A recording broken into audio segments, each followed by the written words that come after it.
Bueno, hay mucho que conversar con la ministra de Desarrollo Social, Javiera Toro. Gracias por acompañarnos en esta jornada, han sido días súper intensos. Sí, no, muchas gracias por la invitación. He estado recorriendo, vengo llegando justamente de O'Higgins, donde hemos estado en distintas comunas y todos estos días el gobierno ha estado desplegado. Bien impresionante la imagen, la veía bien impresionada con lo que veíamos en el edificio y en Viña. ¿Usted viviría ahí? Bueno, hoy día se ve claramente una situación muy riesgosa, como señalaban los ministros Montes, la ministra López, habrá que estudiar los antecedentes, pero claramente lo que correspondía en este momento era proteger las vías, evacuar y habrá que tomar decisiones con antecedentes técnicos. Me imagino que usted comprende el malestar de los que son propietarios de ahí, que ven que, no sé, unos metros están medio socavón. O sea, alguien tiene que hacerse responsable, me imagino, ¿no? Por supuesto uno ve esa preocupación y quiero llevarlos a... Porque esa imagen es muy impresionante porque es un edificio, pero a mí también me ha tocado recorrer distintas zonas afectadas y también son muchas las personas que están en situaciones similares, quizás no un edificio, pero casas al borde de socavones, que incluso se las ha llevado el temporal y por lo tanto es una situación que, si bien aquí uno puede ver un caso que se van a buscar las responsabilidades, pero es un problema la construcción en zonas que son riesgosas, que claramente surgen en estos momentos. ¿Y está el compromiso del gobierno de buscar esas responsabilidades en cada uno de esos lugares? Bueno, en caso de que así corresponda, las instituciones lo tienen que hacer, de todas maneras. Ministra, quisiera preguntarle, en el mapa general que ustedes hacen ya a esta hora, el último reporte que usted tiene, ¿dónde están los principales lugares de preocupación? Bueno, estaba justamente esperando el último reporte, pero efectivamente hay unas afectaciones más importantes, yo diría concentradas en O'Higgins, Ñuble, o sea, O'Higgins, Maule, también Ñuble, pero especialmente Maule, lo que a mí me ha tocado recorrer, el número de personas que han debido ser evacuadas, el número de personas que hoy día se encuentran aisladas en la región de Maule, es muy significativo y eso yo también lo comparo con lo que fueron el sistema frontal de junio. Me tocó también recorrer la zona y se ve, a simple vista, se ve mayor la afectación y además la terrible situación de personas que han sido doblemente afectadas. Claro, porque a uno le pasa que hay cosas que cuando el sistema frontal es tan intenso, hay cosas que se dice, claro, no hay ciudad, no hay infraestructura que resista, pero hay otras que parecen que eran completamente evitables.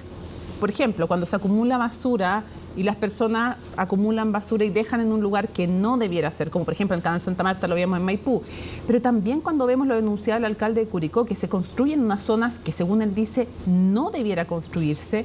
Claro, en esos casos la molestia y la indignación es de otro nivel, porque se dice, esto se podría haber evitado.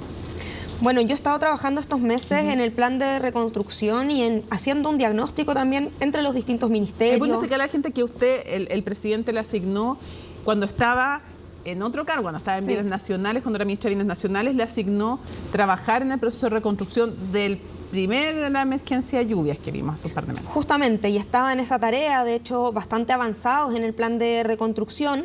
Ya estábamos en las últimas... que estábamos haciendo los últimos ajustes entre los ministerios cuando vino este sistema frontal, por lo tanto estamos evaluando cómo queda la situación ahora. Pero en estos 2 meses, yo además de recorrer la zona, estar mirando las obras que se habían estado haciendo, también me he reunido con la academia, hemos estado con la ministra de Ciencias, con la ministra de Medio Ambiente y bueno, con los distintos ministerios, cuáles son las causales de una situación como esta. Yo, sin ser yo la experta en ese tema, y por supuesto habrá que hacer estudios más detallados, pero yo diría que son una serie de elementos que confluyen. O sea, claramente el cambio climático. En junio decíamos que un sistema frontal como ese era algo que pasaba cada 30 años y estamos dentro del mismo año. También hay problemas justamente como la acumulación de basura, la extracción ilegal de árido, una serie de factores que se suman. Y en alguna dimensión también la construcción en zonas riesgosas, y ahí en zonas rurales sucede mucho que han ido avanzando las ocupaciones o loteos irregulares y finalmente se han instalado. Y en algunos casos hay también responsabilidad del sector privado. Bueno, puede existirla. En la forma y lugar de construcción. Puede existirla, por supuesto que habrá que en cada caso investigarla, pero los casos que a mí me han tocado ver en general son asentamientos que se han ido Más creando, no necesariamente tan precarios, pero de autoconstrucción, de personas... Claro, muchas... lo que pasa es que en Santa Cruz vimos una ciudad en 90% inundado y uno se pregunta cómo eso puede ocurrir. Vengo de Santa Cruz, justamente. Sí, y quisiera preguntarle cuáles son las principales líneas de ayuda, cuáles son los principales programas de ayuda y qué va a pasar con los bonos que obviamente de inmediato nos empiezan a preguntar a través de las redes sociales. ¿Cuándo y de qué forma se empiezan a pagar? Entonces, por eso le pregunto, líneas de ayuda. Bueno, hay distintos momentos. O sea, en esta primera etapa de la emergencia han estado las ayudas enfocadas en la protección de la vida, los albergues, pero también las gestiones de agua, de carbón, de frazadas, de colchones, de botas, todas esas cosas que son elementales para proteger la vida en estos días. Inmediatamente entramos en la fase de ayudas tempranas. Entendemos que hay personas que están en situaciones muy complicadas y que requieren un apoyo del Estado y para ello hay distintos ámbitos, pero en la dimensión de recuperación de las viviendas, de los enseres, tal como se hizo en enero, o sea, en el verano con los incendios, en junio con el primer sistema frontal, se va a entregar un bono de enseres. Y para ello el Ministerio de Desarrollo Social y Familia es muy importante porque es quien coordina el catastro, que finalmente permite ¿Qué le dice determinar? A las personas? Porque es bueno que la gente sepa que entonces va a haber un bono de enseres que no es para reconstruir viviendas, sino que es para comprar, no sé, el refrigerador que perdieron, la cocina que perdieron, la cama que se destruyó, para ese tipo de cosas que son de necesidad inmediata. Entonces, no es para reconstruir, este bono que usted me está hablando, no es para reconstruir la vivienda, y me imagino que tiene distintos montos según la gente lo que declare que perdió. ¿De qué montos vamos a estar hablando? ¿Y hay algún cálculo ya cuántas personas, cuántas personas y en qué plazo, ministra, se va a poder comenzar a pagar?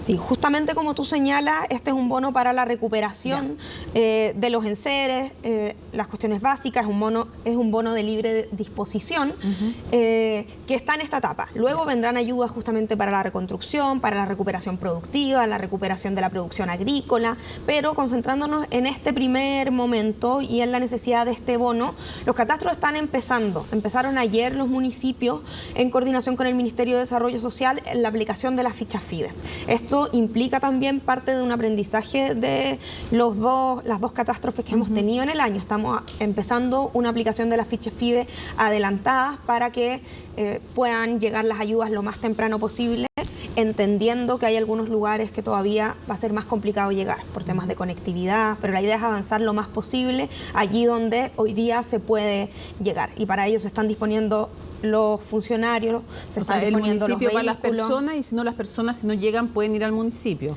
Sí, pero es importante señalar que las fichas FIDE se aplican en el domicilio, por lo tanto los municipios van determinando las zonas que están afectadas. Es que en el domicilio donde se realiza la evaluación de la vivienda, porque uno de los objetivos... no mi domicilio original, porque hay gente que ha perdido su casa y por lo tanto no va a estar en su domicilio original. Entonces muchos se van a preguntar de inmediato, ¿y qué hago? Si no estoy donde habitaba normalmente, o porque está dañado, o porque se perdió la casa, literalmente, ¿qué hago? ¿Me van a ir a buscar a otro lugar o yo tengo que decir dónde me vayan a buscar? Eventualmente, la aplicación de la ficha FIDE puede iniciarse en un albergue o en la casa de un familiar donde esté habitando, pero luego va a requerir una validación en donde está o estaba la vivienda. Por lo tanto, estamos primero yendo a terreno para hacer más eficiente ese proceso. Es parte de lo que se aprendió de las catástrofes anteriores de este año, pero ahí son fundamentales los alcaldes que identifican quiénes son estas personas. Eventualmente, si hay personas que no han sido catastradas, pueden siempre contactando al municipio o al Ministerio de Desarrollo Social. Bueno, en loteos irregulares ya está una situación que está bastante presente en la zona centro-sur. ¿Cómo se hace con ese catastro? Ahí la pregunta es porque ¿cómo se hace el catastro? ¿Y dónde validan? Porque mucha gente se preocupa. ¿Cómo es eso de validar después en un domicilio? Si estoy en un loteo irregular, ¿cómo les va a llegar ese bono de enseres? Ahí hay que distinguir. O sea, ahora estamos hablando de la aplicación de la ficha básica de emergencia, que va a catastrar la situación real y donde vivían las personas, y se tiene que catastrar en ese lugar el daño y eso va a determinar las ayudas. Y es un bono que justamente como es un bono de emergencia está pensado para entregarse rápido, para poder permitir a las personas recuperarse al menos en parte. Pero luego para el proceso de reconstrucción hay factores como que se trata de un loteo irregular, la tenencia de la tierra, la zona crítica es muchísimo más complejo. Una pregunta, ministra, porque no lo sé, la verdad. Entiendo entonces que el bono de enseres es para todos los afectados según el grado de afectación, y es rápido, de emergencia, lo van a catastrar o en donde están viviendo o en albergues o en otros lugares. Pero el bono de reconstrucción, ¿se le va a entregar a quienes están construyendo en loteos irregulares o en tomas, o a ellos no se les entrega? Bueno, para terminar primero lo del bono de enseres, señalaba que se empezó a aplicar ayer las fichas FIBE, se va a avanzar lo más rápido posible. Mañana, este viernes va a salir la primera nómina para poder empezar a hacer los pagos la próxima semana. Obviamente eso en la medida que vaya avanzando el catastro. Y el bono, tal como en las emergencias anteriores, va a tener distintos rangos en función del nivel de afectación. Para informar eso también, en casos de afectación baja, el monto del bono es de 375.000 pesos, en afectación media de 750.000 pesos, en afectación alta de 1.125.000 pesos y en afectación muy alta de 1,5 millones de pesos. Okay. Y eso va a ser lo principal que se va a estar entregando las próximas en 2 semanas ya debería estar entregándose en 2 semanas. Sí. Los primeros sí, los primeros sí. Obvio. Puede que haya lugares, o sea, se mueren más. En junio, por ejemplo, hubo lugares que fue necesario llegar en helicóptero para catastrar, por supuesto demora un poco más. Para ir avanzando, ¿qué pasa? ¿Va a haber bono de reconstrucción para aquellas personas que están en tomas, en loteos irregulares o no? Bueno, se está formulando el proceso de reconstrucción, pero estos casos son muy complicados y va a haber que evaluar cada una de las condiciones, porque los instrumentos del MIMBU, que son los que entran en la reconstrucción, tienen ciertos requisitos, por supuesto, y eso no se puede construir en un loteo irregular o en alguien que no pueda acreditar la propiedad o que no pueda acreditar que tiene una autorización del propietario. No hay bono de reconstrucción. En el mismo lugar donde se dan estas condiciones, no. Puede ser que haya otros instrumentos que sí apliquen a las condiciones de esas personas. Y ahí depende de si es primera o segunda vivienda. Y me entiendo que no se le entrega, primero por el riesgo que implica fomentar construcción en un lugar que puede ser inseguro, y segundo porque si no estaría en el fondo, si es una toma, por ejemplo, si le entrega bono de reconstrucción el gobierno, estaría validando eso. Bueno, pero eso fundamentalmente... Por eso le pregunto, esa es la razón, ¿no? O sea, esa es la razón, pero sobre todo pensando en el riesgo. Sí. Aquí muchos de estos loteos irregulares, quiero señalar, no son necesariamente tomas u ocupaciones.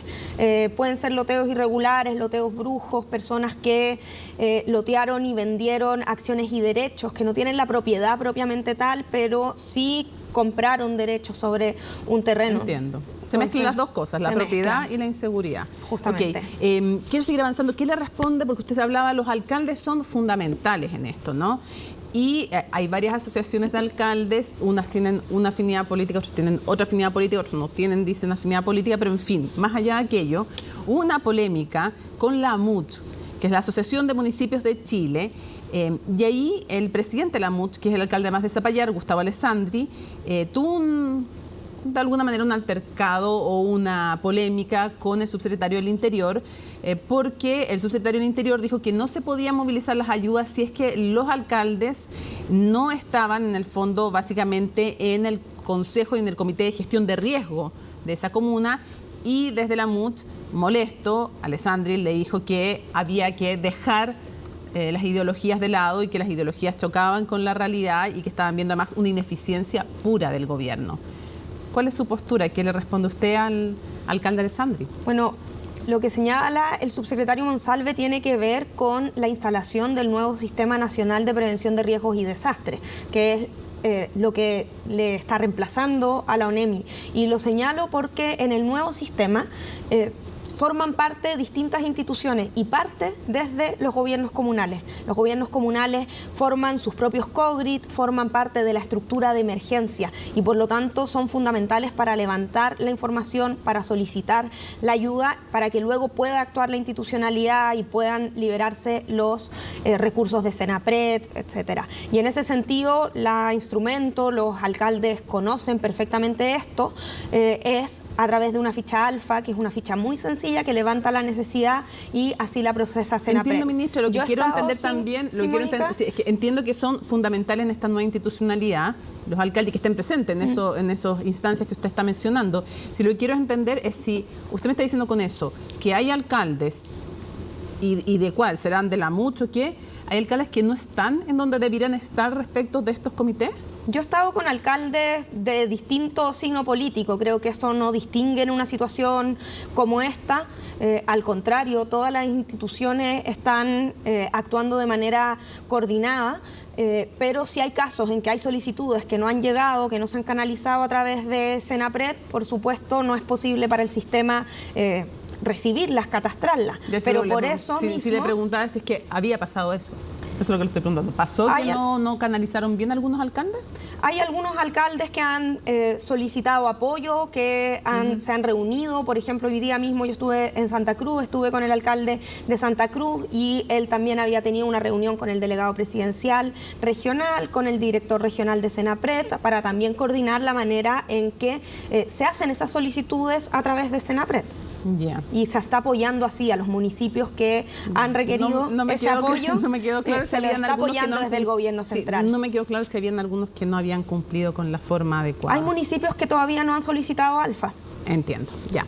Quiero cerrar con otro tema que no tiene que ver con la emergencia y es el siguiente. Le quiero preguntar, usted es militante del Partido Comunes y parte del Frente Amplio, parte del oficialismo, y le quiero preguntar porque había hoy día una controversia que tiene que ver con esta declaración que apoyan los diputados desde la oposición para leer la declaración que previo al golpe desde la Cámara de Diputadas y Diputados declaró fuera de la legalidad el gobierno o criticó, representó en el fondo que estaban fuera de la legalidad, quienes así lo votaron, el gobierno del expresidente Salvador Allende.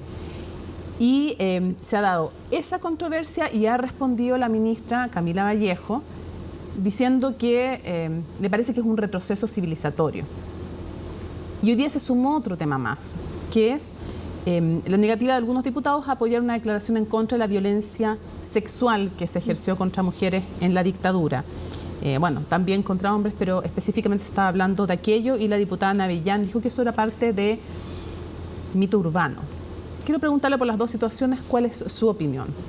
Bueno, o sea, son brutales esas declaraciones y no solo, lamentablemente, son de una persona, sino que se van viendo estas otras expresiones. Yo, o sea, lo que me dice que señala la ministra Vallejo, o sea, me parece que hay signos importantes de retrocesos civilizatorios. Uno esperaría que a 50 años del golpe de Estado, y esto no se trata de una distinción entre izquierdas y derechas, o sea, que toda la sociedad tenga claro y comparta una única visión de que el quiebre democrático no es aceptable, de que las vulneraciones a los derechos humanos no son la manera de resolver diferencias políticas. Así que la verdad es que es muy doloroso que a estas alturas, 50 años después, todavía no podamos tener un consenso tan básico como eso. Y yo sé que se ha encrispado la discusión, el debate, pero la verdad es que nuestro gobierno, el presidente en eso ha sido bastante claro, hace un llamado a que podamos tener una posición básica. Puede haber diferencias políticas, pero estas no se pueden resolver con un quiebre democrático. ¿Le parece que lo de la diputada Navellán es negacionismo? Bueno, sin duda, eso son declaraciones que niegan lo que ha pasado, lo que está acreditado en tribunales, situaciones, o sea, incluso hay diputadas ahí mismo en el espacio que ella comparte que fueron víctimas directas de la prisión política, de la tortura, de la violencia político-sexual. Entonces, la verdad es muy doloroso. Eso está investigado judicialmente, existen 2 informes de verdad y por lo tanto es muy doloroso que eso, y quiero insistir, que eso no sea un consenso básico. Cierro preguntándole, haciendo una distinción Porque hay que decir también que esta polémica surge porque el Partido Comunista quería que se condenara esa declaración. Muchos han dicho si tenía sentido pedir que se condene hoy día una declaración que fue hecha hace 50 años. Hay una discusión también política ahí, pero por eso el presidente de la UDI dijo que le parecía que esta declaración de los diputados de oposición, respondía a una provocación del Partido Comunista, con esta iniciativa de condenar esa declaración de hace 50 años, pero sí hizo una distinción, dijo que no le parecía tampoco el momento que distraía de centrar todo en la emergencia que estaban viviendo en el centro y en el sur del país. Hay un matiz ahí, también hay una diferencia, no sé si usted la valora. Bueno, es preocupante de todas maneras que exista siquiera la idea de eso, porque ¿cuál es la connotación histórica de lo que sucedió? Y lo señalaba el senador Insulza, o sea, una cosa pudo haber sido en ese momento esa declaración, más allá de que yo pueda tener un juicio histórico sobre eso, y otra cosa es ex post, sabiendo lo que significó, lo que justificó volver a traerla. Entonces, la verdad me parece muy, muy preocupante. Por supuesto, hoy día tenemos un contexto con la emergencia climática que es urgente y el gobierno está desplegado en eso, pero bajo cualquier circunstancia parece preocupante una cosa como esa. ¿No fue una provocación del PC intentar reabrir ese debate? Los partidos pueden tomar las iniciativas que estimen convenientes, sin duda, y los debates históricos creo que se pueden dar, sí, y pueden haber diferencias al respecto. En lo que a mí me parece que es cruzar una línea es justificar el quiebre democrático, no ser capaz de decir, aquí hay actores políticos que no son capaces de decir que un golpe de Estado, el bombardeo a la moneda, la prisión política son hechos absolutamente inaceptables. Ministra, muchísimas gracias por acompañarnos en CNN Prime. Muchas gracias. Que tenga muy buenas noches.